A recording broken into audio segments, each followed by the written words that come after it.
Welcome to an extremely busy life of a cake artist. Last night I stacked, frosted, ganached, and added fondant to this cake. This was such a last minute order. I used ChatGPT to come up with some cake sketches for my client. It was super helpful for the time crunch, and we came up with our own variation of one of the cakes, but I prefer to sketch out my own designs with no AI. This is a corporate cake celebrating an anniversary for the company, so we kept it super simple and clean, but very beautiful and colorful. A quick photo shoot and I send the cake off for delivery. I have no time to waste, a quick cleanup, and I have to move on to my next exciting cake, which you may have seen. I have to create a hyper-realistic Monopoly board cake. But the board is so thin, I can't make it out of cake. So I ordered these silicone rulers linked in my Amazon shop in my bio, and I'm going to use tempered white chocolate to build 4 super thin squares that will make up an entire Monopoly board. This is my first time tempering white chocolate. I read online to melt the chocolate to 115 degrees, then I'm going to add some seed chocolate and bring it down to 86 degrees. That's when I pour it into my very carefully measured out squares. It takes about 20 minutes just to temper the chocolate, so I really don't want to mess this up because I already have to repeat this a second time to make 4 squares,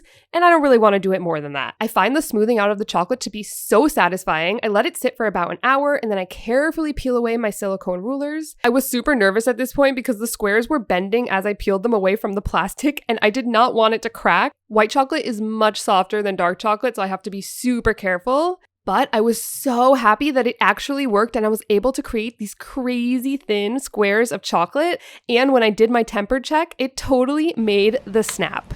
Now I just need to do it 2 more times and build the rest of the Monopoly board.